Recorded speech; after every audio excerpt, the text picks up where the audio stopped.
Hello everyone, मेरा नाम है अभिषेक और आप सबका स्वागत है हमारे परिवार सीकर्स डायरी में। आज हम बातचीत करेंगे सैल्वेशन के बारे में। उद्धार क्या है? बिब्लिकल तौर पर बाइबल के अनुसार सैल्वेशन क्या है, उद्धार क्या है?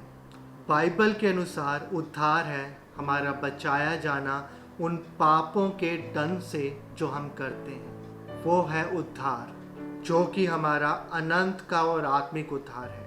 ये थोड़े समय के लिए बचाव नहीं है, सदा का उद्धार। ये है बिब्लिकल डेफिनेशन उद्धार की, नए नियम के अनुसार। उद्धार की क्यों ज़रूरत है, इसके बारे में हम पहले भी कई बार बातचीत कर चुके हैं कि परमेश्वर को पाप पसंद नहीं है। आदम का परमेश्वर की हजूरी से निकाला जाना, वो परमेश्वर की हजूरी में रहता था।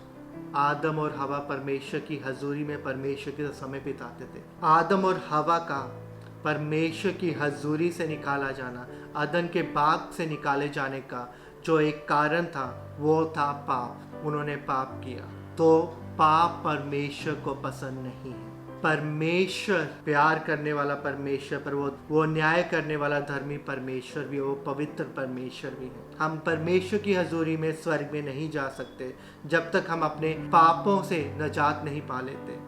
हम अपने पापों के साथ वहां नहीं जा सकते, और हम अपनी ओर से पापों का दंड कभी नहीं चुका सकते। जो लोग कर्मा की थ्योरी मानते हैं, कैसे आप पापों का जो मूल्य है चुका पाएंगे? अगर एक व्यक्ति रेप कर दे और कोर्ट में जाकर कहे मैंने तो इतना दान पुण्य किया, मैंने इतने लोगों की मदद की है, तो मेरे रेप की जो सजा है उसको खत्म कर दीजिए, क्या ऐसा करेगा कोर्ट? नहीं, बल्कि जज कहेगा जो आपने किया वो अलग चीज थी, रेप अलग चीज है, उसका दंड उसे भुगतना ही पड़ेगा। वैसा ही है, जब हमने पाप किया हमें उसका दंड भुगतना ही पड़ेगा। हम उससे नहीं बच सकते, चाहे हम जितने भी अच्छे काम कर लें। तो ये जो कर्मा की थ्योरी है वो सही नहीं है। और वैसे भी हम दिन में 100 गलत चीज़ें करते हैं। एक अच्छी चीज़ करने से हम उन 100 चीज़ों को बैलेंस नहीं कर पाएंगे। हम कितने ही झूठ बोलते हैं। और जो लोग कर्मा थ्योरी को मानते हैं वो परमेश्वर के पवित्रता का जो स्टैंडर्ड है उसको नहीं समझ पाए। वो नहीं जानते परमेश्वर की पवित्रता का जो लेवल वो कितना है।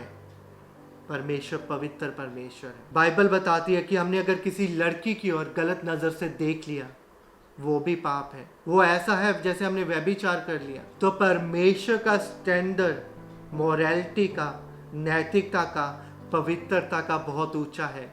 हम वहां तक कभी नहीं पहुंच पाएंगे। अपनी जितनी भी ताकत लगा लें, जितनी मेहनत कर लें, हम उस पाप का कर्ज नहीं चुका पाएंगे और हम उस पाप से नहीं बच पाएंगे।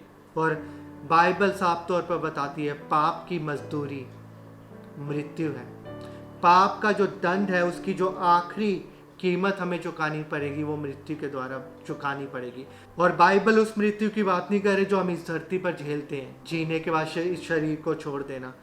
बाइबल उस मृत्यु की बात करती है जो सदा हमें नरक में रहना पड़ेगा, जहाँ पर कुड़कुड़ाना होगा, रोना होगा, जहाँ प्यास होगी, कोई पानी नहीं होगा हमारे लिए। परमेश्वर उस मृत्यु की बात करें जो वो बाइबल में कह रहे हैं कि पाप की मजदूरी मृत्यु है। तो हम इस पाप का जो मूल्य है कभी नहीं चुका पाएंगे। इस पाप का मूल्य खुद परमेश्वर ही चुका सकता है। परमेश्वर ही हमें इस पाप के कर्ज से बचा सकता है।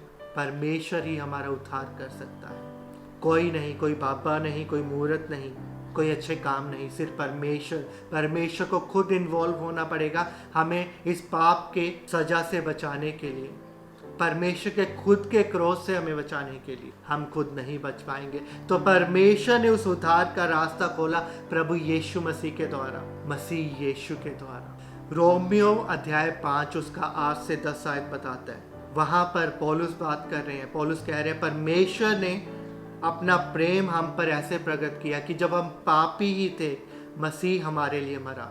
मसीह के लहू के द्वारा हमारा न्याय हुआ है। हमारी कीमत पापों की चुकाई जा चुकी है। बाइबल साफ तौर पर बताती है स्वर्ग के नीचे कोई भी नाम नहीं दिया गया जिसके द्वारा हम उद्धार पाए।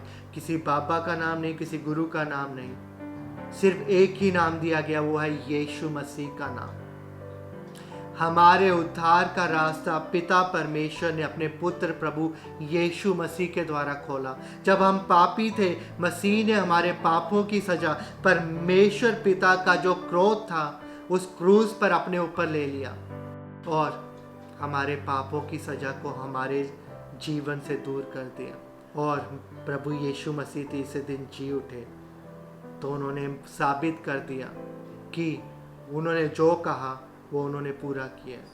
प्रभु यीशु मसीह ने वचन में साफ कहा है कि वो पापों को क्षमा कर सकते हैं, उनके पास पापों की माफ़ी है। हम में से हर एक व्यक्ति इस धरती पर ज़रूर मर जाएगा, वो होना पक्का है, उसे कोई नहीं रोक सकता। पर सबसे ज़रूरी है कि हम दूसरी मौत ना मरें, जो सबसे बुरी मौत है, जो कि है नर्क में जीवन बिताना, कुड़कुड़ाना, जहाँ रोना होगा, जहाँ कोई हमारी मदद नहीं कर सकता, ना हमारा परिवार, ना हमारे अच्छे काम, ना हमारे रिश्तेदार, ना हमारे दोस्त, ना हमारा पैसा, ना हमारी ताकत, अच्छी सेहत, ना हमारी पहुँच। हम इस संसार को एक बार छोड़ गए तो दो ही जगह हैं, एक स्वर्ग और एक नर्क। स्वर्ग में कोई पापी नहीं जा पाएगा, जिसने एक छोटा सा भी पाप किया है वो नहीं जा पाएगा। और बाइबल साफ बताता है कि हम पापी हैं और परमेश्वर की महिमा से रहित हैं। उस पाप ने हमारा और परमेश्वर का संबंध तोड़ दिया और मसीह उस संबंध को दोबारा जोड़ने आए, क्योंकि पाप और पवित्रता एक जगह नहीं रह सकते। परमेश्वर पवित्र है, उसकी हजूरी में पाप और पापी लोग नहीं जा सकते। हमारे पापों का उद्धार पिता परमेश्वर ने अपने पुत्र प्रभु यीशु मसीह के द्वारा इस संसार में भेजा, हमारे जीवन के लिए भेजा। हम अपने पापों का कर्ज नहीं चुका सकते, सिर्फ वो परमेश्वर ही कर सकता है। परमेश्वर ने वो रास्ता खोला, तो हमें क्या करना है उस उद्धार को पाने के लिए? सिर्फ अपने पापों का अंगीकार करके, माफ़ी मांगकर प्रभु यीशु मसीह को अपने जीवन में ग्रहण करना है। और प्रभु यीशु मसीह हमें पिता से जोड़ देंगे और हमें ये अधिकार मिल जाएगा कि हम परमेश्वर के बेटे बेटी कहलाएं। आपका उद्धार आप पर डिपेंड करता है, आपने क्या निर्णय लिया है। प्रभु यीशु मसीह को अपनाइए, आप उद्धार पा लेंगे और आप उस दूसरी मृत्यु से बच जाएंगे जो कि नर्क है, जो सदा का दर्द और दुख है जहाँ पर। और अगर हम यीशु का नाम भी देखते हैं, यीशुआ, उसका मतलब ही उद्धार है। परमेश्वर बचाता है। आपका उद्धार आप पर डिपेंड करता है, मेरा उद्धार मुझ पर डिपेंड करता है कि मैं प्रभु यीशु मसीह को अपनाता हूँ कि नहीं। स्वर्ग और धरती में और कोई नाम नहीं दिया गया, सिर्फ एक नाम, वो है यीशु नाम, यीशु मसीह का नाम, जो हमारे लिए मरा, जी उठा और जो आज स्वर्ग में अपने सिंहासन पर विराजमान है, वो मसीह हमारा खुदा। तो ये है बिब्लिकल उद्धार। प्रभु आपसे प्यार करता है, हम आप सबसे प्यार करते हैं। प्रभु आप सबको आशीष दे। शालोम।